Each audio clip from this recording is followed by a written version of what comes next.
I said, what is it? He said, are the Yankees going to win it all this year? So, we have a real question. Sir. I enjoyed your presentation, but I just wanted to ask you one question. Yes. Based on your experiences, do you feel that this is the problem why we cannot talk about race at this point in time? Oh, I think we've got to talk about it at this point in time. I think it's gone underground, kind of. I think when President Barack Obama was elected, it came out of the closet again, and it's gotten worse. And to not talk about it, to not deal with it, is to allow it to flourish and get worse. And we're seeing it worse. We're hearing what's being said. We got to talk about it. We got to keep talking about it. What do you think? Yeah. Anybody? Yes. There's a gentleman right there. Oh, you have something. This, ladies and gentlemen, is James Jackson right there.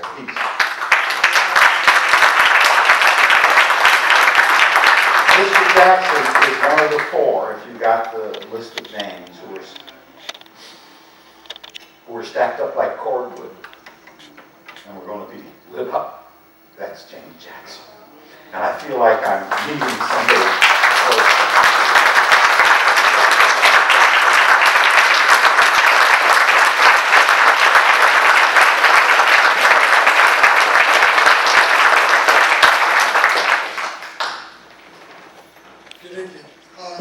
My question is this, that at the Montgomery March, when Andy made that statement about, some of us may not come back, that was an identical thing he said here on a bloody Sunday before we went over Cordova Street, on the King Street, at the plaza.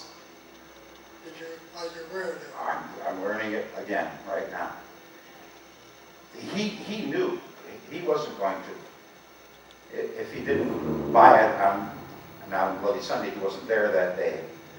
But he knew what was going to happen. If that's what you're referring to. Yeah, that's what I'm referring to, because some of the things that have happened here in St. Augustine, individuals are not aware of. I'm there to go and experience it, and I'm fortunate enough to go and be able to go and share my experiences with you. And at a later date, we will go. I gave you my number. We're going to have lunch, Mr. Jackson, I hope. I hope you got chitlins.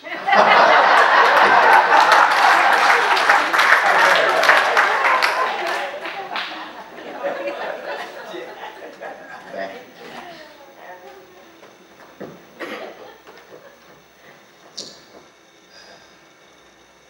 St. Augustine today, I remember when I was here in the late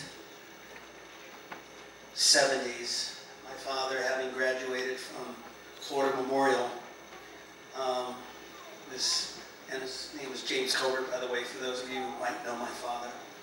I watched him graduate from Florida Memorial, and he was living here, and I'd come back to spend some time with him, having grown up in one of the most liberal bastions in this country, Madison, Wisconsin. I was there, saw the riots, the students getting beaten, saw the soon-to-be future mayor, which was about from here to me to the pastor, get beaten, and he was the youngest Democratic mayor ever elected in this country. So I saw a lot of politics as a very young child.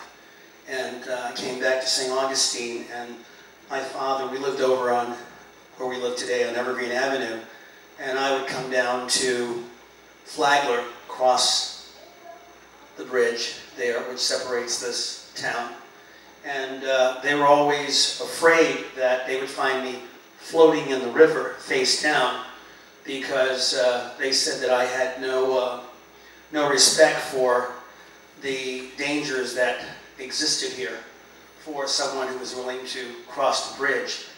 But I guess I was one of those people, very much like Andrew Young, who I've also played tennis with, by the way, who didn't respect those people telling you not to go where you weren't supposed to go.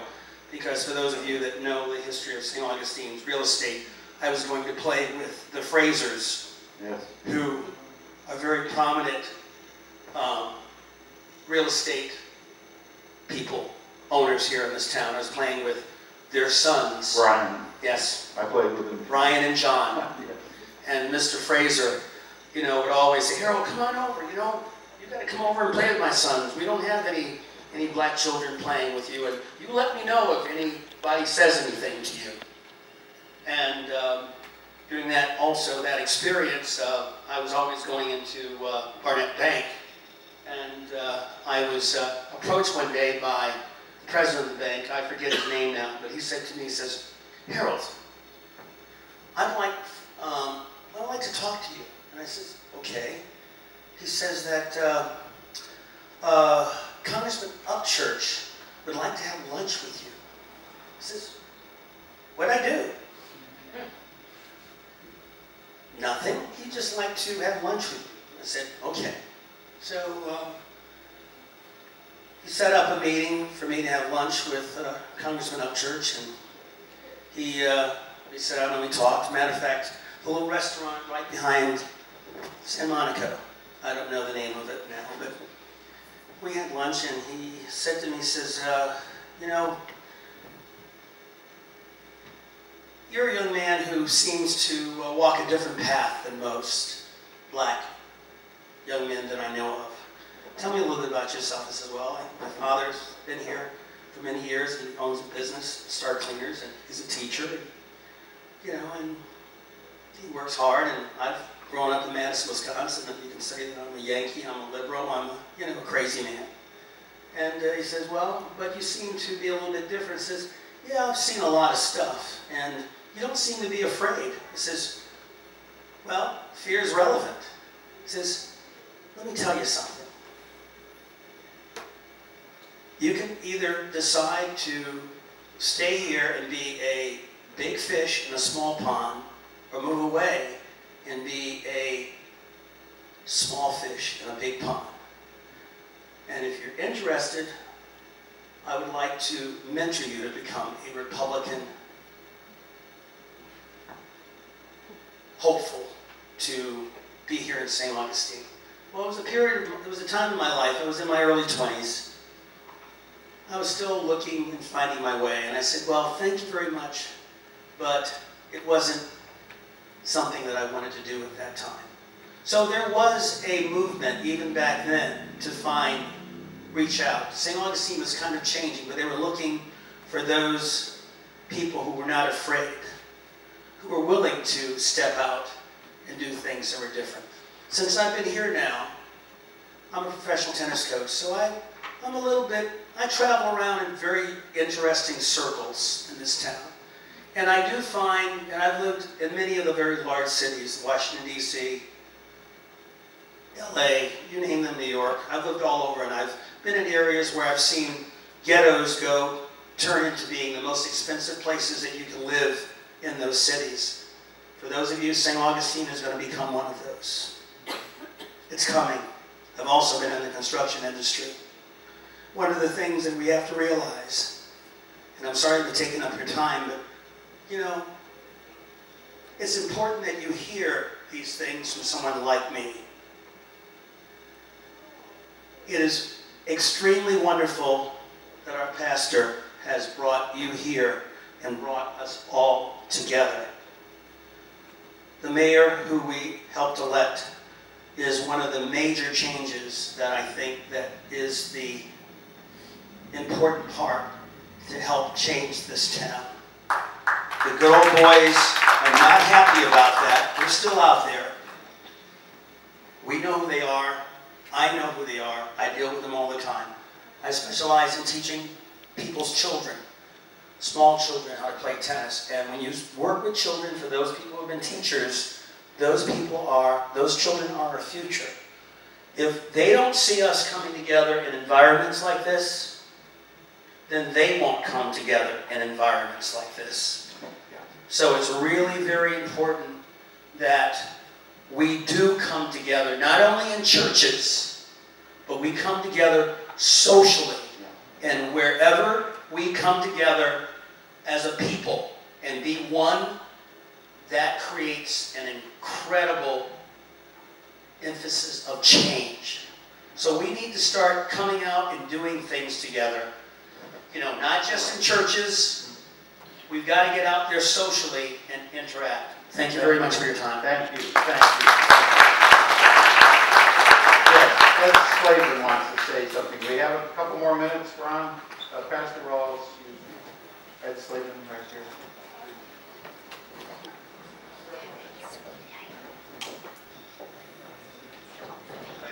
It's a wonderful play, and we had back in 2008 in this room, thanks to Reverend Rawls, January the 10th of 2008.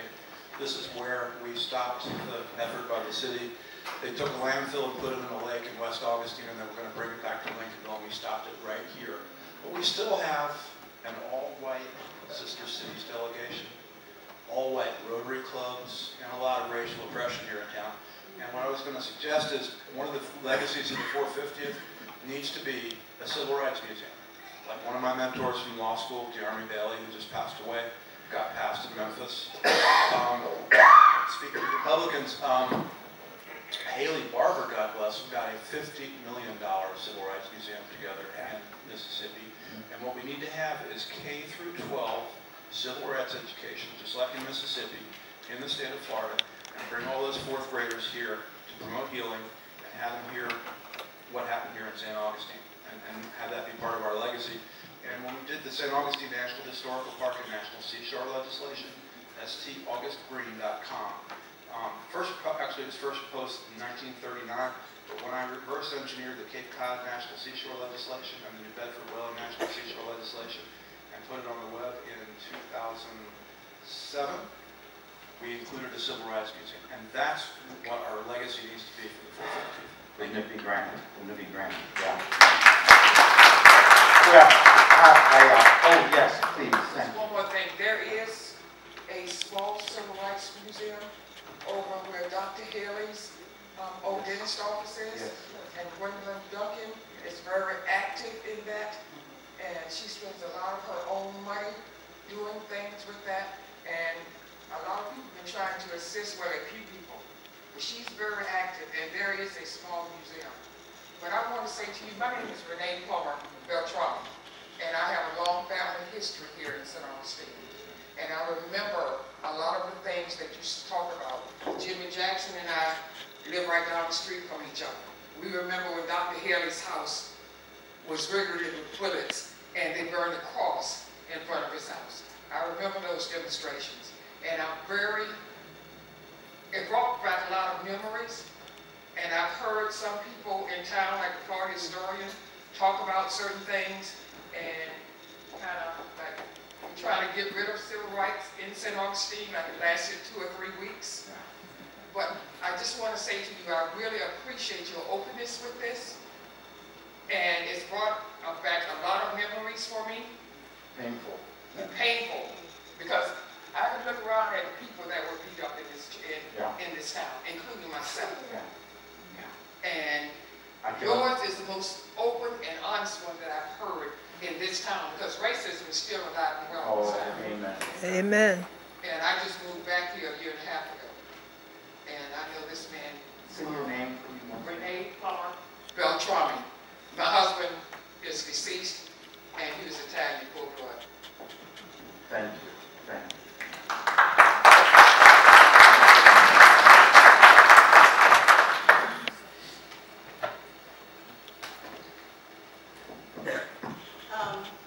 My dream was a civil rights monument.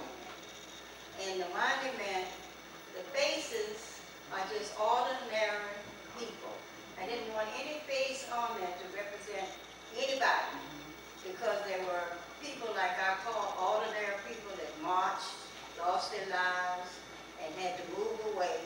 And that monument represents that type of people. I just want to put that there. Thank you. I think I left out in my presentation the monument, the Foot Soldiers Monument. Nan, you can tell me if I left this out, that it's the ADP of the foot soldiers. That's the approximate demographic profile, the age and the gender and so forth, and the race. It's the ADP of what we believe to have been the demographic profile of all the foot soldiers. The older woman, the younger man, the teenage girl, and the white college students who threw in. Thank you. And we all know this is Barbara Vickers, right? This is Barbara Vickers. I Yes. know your name. Yes. Hi. Nice to meet you. Thank you. Well, all right. I think we're done. Thank you. Thank you.